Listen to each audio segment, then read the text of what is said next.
Bonsoir à tous, vous êtes sur Géopolitique Profonde, la chaîne qui est là pour remplacer les médias subventionnés. On va parler ce soir de la justice de notre pays. Est-ce que ce n'est pas une justice en réalité injuste? Est-ce que cette justice-là ne met pas en danger tous les concitoyens qui habitent en France? On va en parler aujourd'hui avec Serge. Jacques. Excusez-moi. Il n'y a pas de souci. Excusez-moi, Jacques, le frère de François qui a été assassiné à Livry-Gargan. Vous m'avez dit que c'était quoi? C'est 47 coups de couteau ou 27? À peu près 27 ou plus. 27 ou plus. Bon, je pense. Officiellement 27 coups de couteau. Donc on va parler de votre frère. J'ai aussi Sarah qui est journaliste, qui est présente avec nous, qui a interrogé notre ami Jacques. Et voilà, aujourd'hui ça va être quand même une émission un peu plus, moins détente que d'habitude. Là on va vraiment parler de la justice, parce que ce qui se passe, c'est quand même pas rien. Voilà. Bon, avant ça, n'oubliez pas, adhérer au Club Géopolitique Profonde. Voilà, vous cliquez sur le lien ci-dessous, 7 jours d'essai gratuits. La soirée du 1er mars, bien sûr. N'hésitez pas à vous y inscrire. La semaine dernière, cher Jacques, oui. À Livry-Gargan, une ville de Seine-Saint-Denis, oui. Votre frère se fait assassiner par un malade, faut dire. Exactement, par un détraqué. Et ça a fait beaucoup d'émoi dans les grands médias, parce qu'on a appris que cette personne a déjà tué en 2015. En 2015, et déjà commis une tentative d'assassinat en 2012. Et elle était dehors. Et toujours dehors. Donc en 2015, il a tué une personne par balle et de sang-froid, à bout portant, en plein cœur. Et cette personne s'appelle Johan. Et d'ailleurs, je suis de tout cœur avec sa famille. Il laisse derrière lui une femme et 2 filles. Donc aujourd'hui, qu'est-ce qui se passe? C'est que sa femme, elle s'est battue avec son avocat pour qu'il soit enfermé pour toujours. Et malheureusement, qu'est-ce qui s'est passé? C'est qu'ils l'ont relâché. Et ils sont les prêts à mon frère. Et mon frère n'a pas eu de chance, malheureusement. Comment ça s'est passé exactement? Mon frère avait rendez-vous avec ses amis pour aller manger. Et du coup, il est descendu, il devait les rejoindre et il est tombé sur ce détraqué. Et il n'a pas eu de chance. Il était là au mauvais endroit, mauvais moment, en gros. Mauvais endroit, mauvais moment, je dirais que non. Je dirais que François était au bon endroit, mais que son meurtrier n'était pas au bon endroit. Parce que c'est inadmissible qu'ils relâchent cette personne, sachant quand ils l'ont relâché, ils n'ont pas prévenu la famille de la première victime. Donc imaginez-vous le choc de la femme de la première victime quand elle a vu ce qui s'est passé, quand ils ont tout montré aux infos. Il y a toute son angoisse de 2015 qui est remontée. Donc là, je suis en contact avec elle, elle ne dort plus, c'est même pas la peine. Et ce qui est concernant ma mère, c'est horrible. On a dû lui apprendre la nouvelle. Et pour la famille, c'est pas facile, sachant qu'il y a une vidéo qui a tourné. On va parler de cette vidéo. On va pas la montrer. Non, l'objectif, c'est on va pas la montrer. Je sais que elle a fait le tour des réseaux sociaux. C'est-à-dire, voilà. Je vais même pas la décrire. S'il y a une vidéo, en tout cas, voilà. Cette personne, est-ce que elle a gratuitement, elle est partie voir votre frère? Est-ce qu'il y a eu une embrouille, il y a quelque chose? Qu'est-ce qui s'est passé exactement? Est-ce qu'on le sait déjà? On ne sait pas exactement ce qui s'est passé, mais connaissant mon frère, c'est une personne humble. C'est pas une personne qui est dans les histoires. C'est une personne, c'est un homme de lumière. C'est-à-dire que c'est une personne vraiment positive, qui n'est pas dans les histoires du tout, qui va pas chercher. Vous savez, même s'il a des histoires, va plutôt chercher à les éviter. Et sachant que que cet individu qui a assassiné mon frère, entre eux, ils se connaissent pas. Donc, je trouve ça horrible, sachant que son meurtrier, il habitait à côté de chez lui. Donc là, on va voir avec le maire de Livry-Gargan pour savoir si... le bail, il est au nom de qui? Parce que c'est quand même bizarre. Il est sorti, et il a un appartement de 3 pièces. On se demande... Un appartement de logement social ou du privé? Non, je pense que c'est social. C'est social. C'est-à-dire que une mairie, une collectivité locale, a donné à quelqu'un qui a un antécédent judiciaire important, c'est-à-dire meurtre et tentative de meurtre. Exactement. Elle a donné un logement social. Exactement. Maintenant, on ne sait pas si le logement est à son nom ou si il est au nom d'une personne de sa famille. On n'en sait pas plus que ça pour le moment. Qu'est-ce que tu en penses quand tu entends ça, chère Sarah ? Moi, je suis littéralement révoltée. Je remercie Jacques pour son courage et le combat qu'il mène pour son frère et pour les autres victimes potentielles. Non, moi, je suis révoltée. Pourquoi ? On va parler clairement. Tu connais mon franc-parler. C'est un tueur en série. Moi, je ne veux pas savoir malade, pas malade. Ce n'est pas mon problème. C'est un tueur en série. Premièrement, me semble-t-il, c'était en 2012 ou en 2013, je ne sais plus. 2012. C'est ça, 2012, merci beaucoup Jacques. Il s'est attaqué d'abord à un boulanger. Il faut savoir que de par les témoignages, on sait qu'il entend les pigeons, qu'il écoute les pigeons. Alors c'est dire la schizophrénie du gars. Et donc, il a commencé à s'attaquer à ce boulanger parce qu'une voix lui a dit de s'attaquer au boulanger. La chance qu'a eu ce monsieur, c'est qu'il a anticipé, il est parti en courant. En 2013, Joanne, qui travaille auprès des personnes handicapées, était simplement en pause. En pause, comme toute personne qui pourrait aller fumer une cigarette en pause. Et à ce moment-là, Sofiane, ce schizophrène, il n'y a pas d'autre mot, l'aurait entendu rire parce que nous sommes en lien avec la femme de cette victime, mais aussi avec la nièce. Alors moi, j'ai énormément parlé avec la nièce qui m'a raconté. Et donc, c'est là qu'il est arrivé, il lui a tiré tout simplement à bout portant, c'est-à-dire sans sommation, sans avertissement. Alors, on suppose tout simplement que pour François, c'est un peu la même situation. François s'en allait dîner avec des amis. Il avait prévenu sa chère et tendre femme, laissé son petit bout de chou de 2 ans à la maison. François est un homme qui travaille dans un magasin de sport, qui est calme, qui est gentil et qui n'est pas dans les histoires. Alors, a priori, il n'a pas de casier, il n'a rien, quoi. Non, non, vraiment, c'est quelqu'un, tout ce qu'il y a de plus discret. Et d'après, moi, les témoignages que j'ai du schizophrène, François, probablement, a été interpellé par Sofiane, le schizophrène, a dû vouloir essayer, comme il est gentil, de comprendre ce qu'il voulait, sauf que malheureusement, je tiens à le dire, ce tueur en série était déjà sorti avec une machette et un couteau. Comme pour la première victime, il était sorti avec une arme à feu. Des voix lui ont commandité. J'ai eu le témoignage des voisins. Et déjà là, on a un problème. Parce qu'il se dissociait de sa propre personne, parce qu'il s'en prenait au voisinage, parce qu'il menaçait tout l'immeuble. Voilà. Et j'ai un témoignage exclusif d'un jeune homme, David, qu'on va prénommer David pour garder anonyme son identité pour sa sécurité. Bon, clairement, il est tétanisé, ils sont tétanisés. Ils n'ont plus de mots. Ils savaient que ce jeune homme pouvait passer à l'acte, mais sans savoir que c'était un tueur en série. Et je tiens à le dire... Mais qu'est-ce qui te fait dire que c'est un tueur en série ? Le boulanger. Un tueur en série, c'est au bout de 2 personnes. Il a tenté la première, le boulanger s'est enfui, mais son but était clairement de le tuer. Il a tué Joanne, il a tué François, 3. Donc 2, malheureusement confirmés, et une tentative. Si ça, c'est pas des actes répétitifs, je ne sais pas ce que c'est. Cher Jacques, merci beaucoup, chère Sarah. Cher Jacques, je pense à votre maman. Comment elle a appris ça ? Parce qu'en plus, malheureusement, les parents ne doivent pas enterrer leurs enfants. Exactement. Donc, comment elle a appris ? Déjà, nous, on avait peur qu'elle tombe sur la vidéo, parce que la vidéo a beaucoup circulé. Elle a fait tout Internet, et puis dans les médias aussi. Dans les médias aussi, oui. Donc, c'est une vidéo atroce. Pour les personnes qui ne l'ont pas encore regardée, je vous conseille de ne pas la regarder parce que ça peut vous marquer, c'est horrible. C'est inhumain. Donc, on a dû l'annoncer en famille. C'était un grand choc. Vous savez, une mère, quand elle perd son enfant, surtout son premier enfant, elle ne sera plus jamais la même. Donc, c'est pour ça, le but, c'est qu'on va se battre pour faire en sorte que cet individu ne ressorte plus jamais, en fait. Je voudrais quand même parler aussi de votre frère.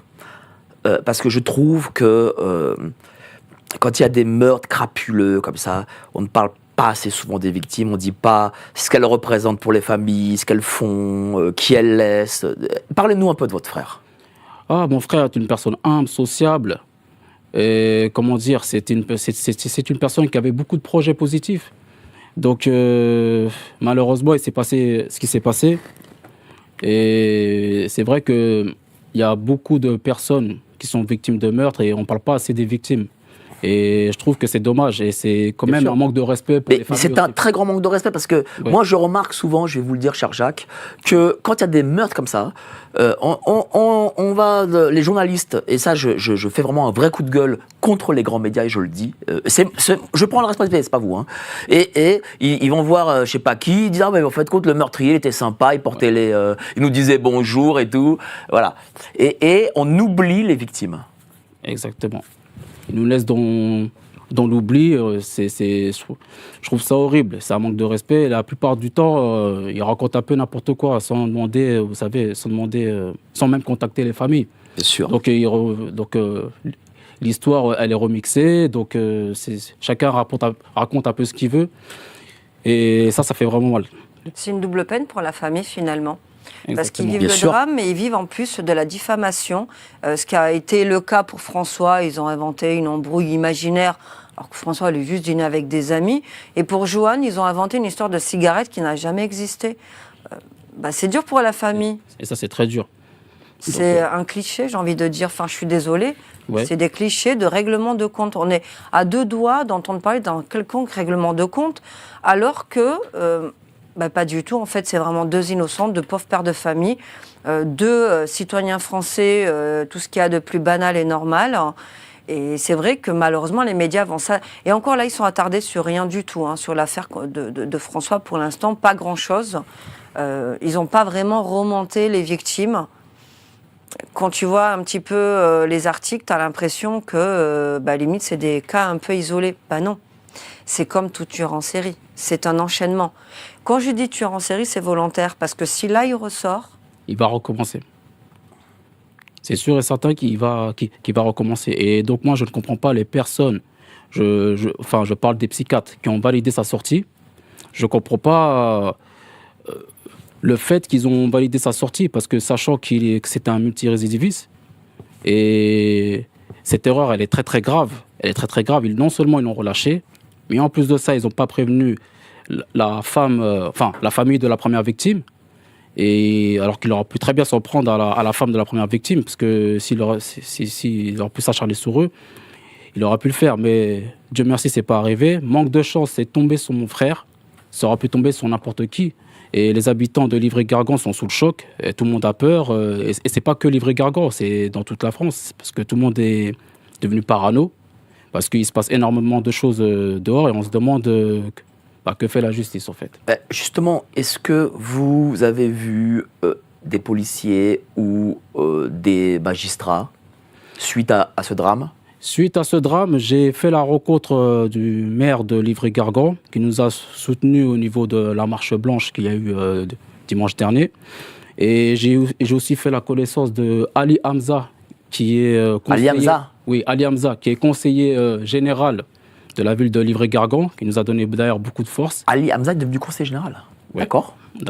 Et Je le salue, hein, je connais très bien Ali Hamza et son frère Kamel. ouais, Il a un frère Kamel. Son frère, je ne sais pas. Je ne sais pas s'il a un frère. Petit, hein. Ah ouais, vous avez Ouais. vu. Je connais bien Livry-Gargan. Hein. D'accord. Le Rincy, tout ça, là, Clichy-sous-Bois, c'est donc ça. voilà. D'accord. Et du coup, grâce à Ali Hamza, il nous a mis en contact avec le sénateur de droite.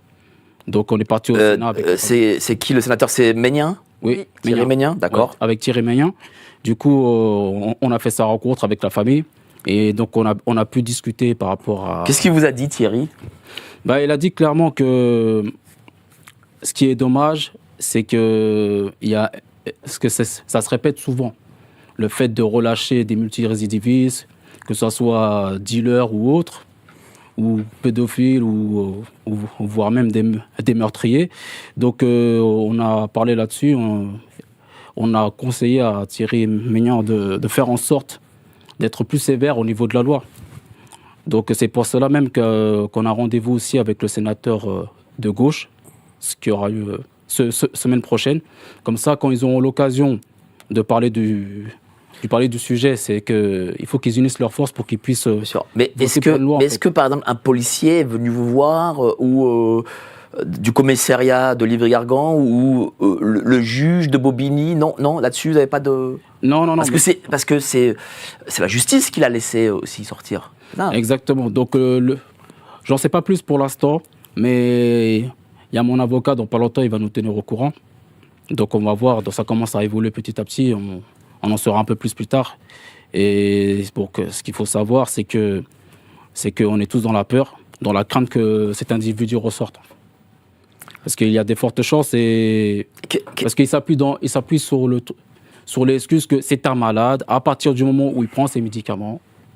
Donc tout va pour le mieux. Donc Ouais, mais je comprends pas leur point de vue. C'est-à-dire que quand il a tué en 2015, on a découvert qu'il n'était pas apte, enfin qu'il était malade, on va dire. Oui, voilà. tout à fait. Et qu'est-ce qui s'est passé dans le cheminement? Il a fait combien de temps d'hôpital psychiatrique? Mais c'est ça le problème, c'est qu'on ne sait pas. Mais on ne sait pas, on n'a pas d'éléments. Et c'est pour ça qu'il faudrait que des confrères ou qu'on enquête, peut-être que l'avocat de monsieur aura les informations. Mais déjà, il y a juste un truc qui m'intrigue. Alors, je ne suis pas pour ces méthodes, mais parlons-en. Les photos même d'innocents sont sorties sur d'autres affaires. Je pense à Louise, soutient sa famille, paix à son âme. Mais là, lui, on n'a pas son identité. La question, c'est pourquoi on n'a ni son identité, on ne connaît pas son palmarès, si on peut appeler ça comme ça. C'est totalement ironique. Il y a une omerta totale sur l'individu, et pour autant, l'individu ressort et commet les mêmes crimes. Ce n'est pas des méfaits, ce sont des crimes. Pourquoi une telle omerta ? Il se passe quoi, là ? C'est quoi ce silence autour de l'individu ? Justement, toi qui es journaliste de terrain, grand reporter, etc., tu as une expérience d'au moins 20 ans. Tu as déjà dû voir des cas peut-être semblables. Qu'est-ce que tu en conclus ? J'en conclus qu'il va falloir être plus sévère, et j'espère que la démarche de Jacques, de son avocat, des députés vont en fonctionner, parce que ça ne peut plus continuer. Je m'explique. C'est-à-dire que sous couvert de maladie mentale, on relâche des individus pour leur laisser une seconde chance. Moi, perso, j'ai aucune pitié pour ces gens-là. Ce sont en plus nos impôts qui payent, je le dis clairement. Le problème, c'est que aujourd'hui, la société est débordée. Il y a beaucoup de gens, malheureusement, qui ont des problèmes psychiatriques moins importants, plus importants, moyennement importants. Donc, on ne peut pas suivre tout le monde. Donc, cet individu, potentiellement, arrête à chaque fois son traitement. Donc, quand il arrête son traitement, cher Mike, c'est là que ses idées reviennent. Oui, alors, mais est-ce qu'on peut obliger quelqu'un à prendre C'est ça le problème, Mike, c'est que justement, c'est comme pour moi un bracelet électronique. Quand la personne dépasse je sais pas moi, le nombre de kilométrage, le lieu, le bracelet va commencer à sonner, mais c'est pas le cas pour les malades mentaux. Est-ce qu'on sait ce que dit la loi ? On ne sait pas ? Non, là-dessus. C'est trop vague. C'est trop vague. Ça veut dire que aujourd'hui, il y a quand même pas mal de loupés. C'est-à-dire qu'on ne sait pas combien de temps ce monsieur est resté à l'hôpital psychiatrique. Oui. Combien de psychiatres ont dit qu'il était fou ? Est-ce que l'on sait ? Non, justement, a priori, il y aurait 3-4 psychiatres, mais est-ce que ce chiffre est réel ? Là, aujourd'hui, la vraie question, c'est qui sont les derniers psychiatres qui l'ont libéré à nouveau ? On ne le sait pas ? On ne le sait pas. Est-ce que c'est normal, ça ? Parce qu'on parle du juge, mais moi, à la décharge du juge, un juge, pour prononcer une décision, si je ne m'abuse, il faut bien, parce que le juge n'est pas expert, le juge n'est pas psychiatre, il faut bien des documents quand même de professionnels en la matière. Enfin, je ne sais pas. C'est comme si demain je dois changer de véhicule, c'est un garagiste qui va me le dire, c'est pas moi qui vais le deviner. Bon, là, c'est la même chose. Qui sont ces personnes ? Pourquoi une telle omerta ? Est-ce qu'on pourrait avoir ne serait-ce que le visage de l'individu ? Comme ça, s'il sort, ce n'est pas pour l'attaquer. Personne ne va attaquer ce garçon. La police s'en chargera et réagira. Un peu comme en Amérique, ça ? Avec les agresseurs sexuels. Il faut un fichier. Parce que si François était au courant que l'individu était fiché schizo, François, avec son bon cœur, n'aurait peut-être pas essayé de comprendre ce qu'il était en train de lui raconter. Sauf sûrement, il lui racontait n'importe quoi, vu que le Sofiane parlait aux pigeons. Donc François n'a pas dû comprendre, a dû s'arrêter, dire mais... Et là, comme il avait une machette et un couteau, il y est allé. Est-ce que c'est normal à un moment donné ? Donc demain, l'individu ressort. Jacques ne sait même pas à quoi ressemble le tueur de son frère. Mais on va où ? En sachant que l'appartement est toujours disponible. Mais moi, je trouve qu'il y a déjà un manque de respect de l'État Mais bon, ça c'est pas Moi, surprenant je le pense. parce que l'État n'est pas là pour le bien. Je le dis, j'arrête pas de le dire. Hein, n'est pas là pour le bien des gens, mais il est là pour le malheur. Et j'aurais pu les contacter. Voilà. Je veux dire, il n'y a pas la police qui a dit, je sais pas, le commissaire, ou même un brigadier, monsieur Jacques. Enfin, je trouve ça. Mais c'est pour tout le monde, hein, mais c'est hallucinant. Hein. C'est quand vous êtes victime, c'est voilà, C'est vous êtes seul en fait. Oui. Si vous n'avez pas vos voisins, votre famille, vous êtes seul dans ce pays. C'est Et hallucinant. là, heureusement qu'il a un avocat du feu de Dieu et qu'il a ce député que tu as l'air de connaître qui est juste incroyable. En tout cas, Des donc, sénateurs. Thierry Ménian, ancien maire de Blanc-Ménil. aussi, voilà. Donc, mais sinon, tu as tout à fait raison. Il fait quoi? C'est comme la première victime. Le boulanger, on ne sait même pas qui c'est. Où est-il? Comment se porte-t-il? Vous aimez nos émissions?